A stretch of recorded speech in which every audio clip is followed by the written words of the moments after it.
Hey, boys and girls. Welcome to another English language lesson for grade 7.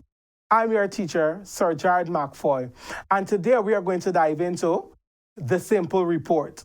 It's reporting time. Now let's start. What is a report? When you hear that word report, what comes to mind?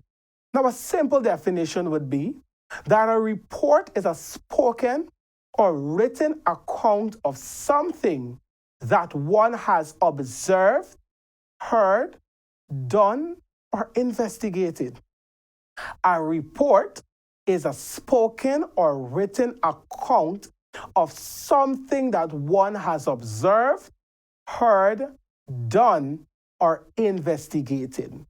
Now, today we're going to pay attention to an example or a type of written report. But I want to also draw your attention to the spoken aspect of reporting. Now, when we think about the reporters that we have in our country who would report the news to us, that's a form of reporting orally. So a lot of times we can place our attention on the written account and neglect the spoken account, but I don't want us to do that. All right? So note that reporting can also be done orally. Now, here are some basic criteria you should apply when writing a simple report.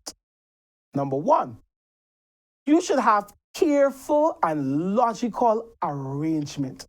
Now, some of you probably asking, careful and logical arrangement of what? You should have careful and logical arrangement of the information you're presenting. So whatever it is that you are reporting on or about, you should take your time and logically arrange it. So you are not going to start with the last thing that occurred, then go to the second to last, and then the first. No, you are going to start from the beginning and move through all the way to the end. So the person that is reading your report can follow through with what you're saying. Secondly, you should have clarity in expressing information.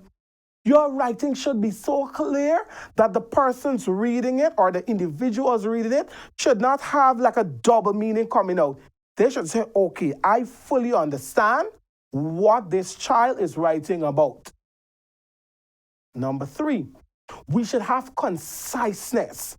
And this requires the exclusion of all unnecessary words, expressions, and irrelevant details. Let me go that back. We should have conciseness, which requires the exclusion of all unnecessary words, expressions, and irrelevant details. So everything that you deem unnecessary and irrelevant, don't put it in. Your writing should be to the point.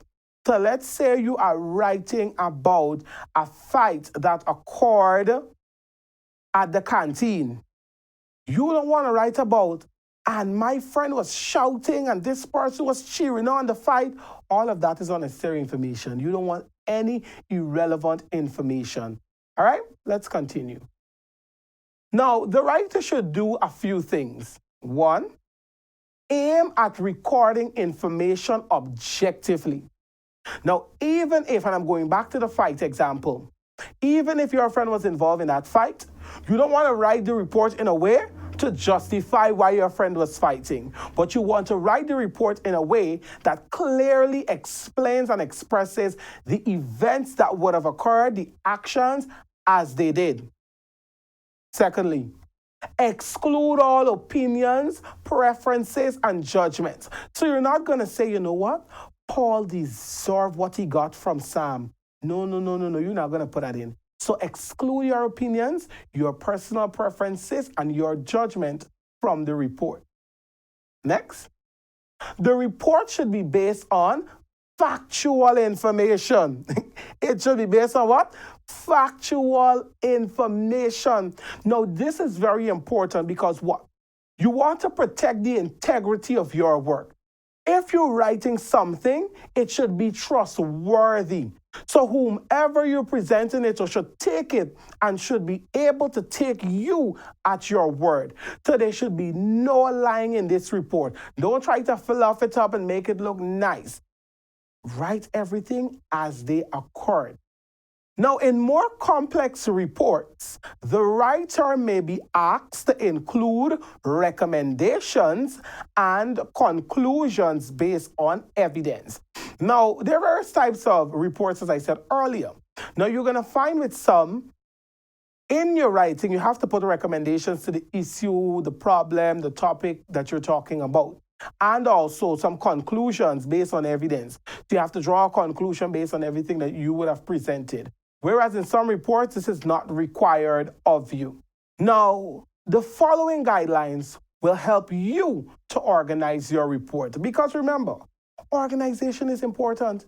Your writing should flow in a cohesive manner. The subject of the report should be written above. And later on in the lesson, we're going to look at an example. I want you to look at how it is structured. The introduction should contain purpose, scope, and terms of reference. Purpose, scope, and terms of reference. So your reason for writing this simple report should be included. Your reason for writing this. Why are you writing this report? Are you writing it for fun? Or do you want to communicate something important to the reader, to the person you're writing it to? In complex reports, the content should be arranged on the sections and headings. So if this report is a complex one that has a lot of parts, you should put them in headings. So you have your subtopics and you write under each. In the conclusion, you may make recommendations or suggestions. So in your simple report, you're going to find that it's going to have more than one paragraph. So you might have an introductory paragraph, a body, and then a concluding paragraph. Now, on your screen, you're seeing there an example of a simple report.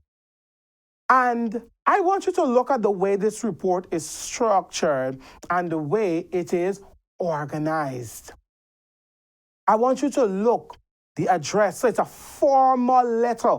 And remember, in a few lessons ago, we looked at letter writing, where we talked about the difference of formal letters with informal letters. We talk about how we organize formal and informal letters. So we know here we need the address of the receiver, the address of the sender. And I want you to look at the subject line. That's what is in bold letters and it's underlined. You have the body. In this case, it's presented in 2 paragraphs.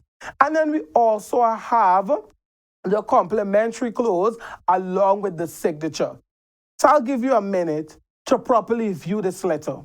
And I want you to look and observe at the way the writer structures the content of this letter.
Now, I hope that you would have taken the time to properly look at this letter. Now, I'm going to repeat. When the person that you're sending this letter to receives it and reads it, it should be clear. It should be concise. I want you to look at, you see this letter right here? It's not confusing. The person don't mix themselves up.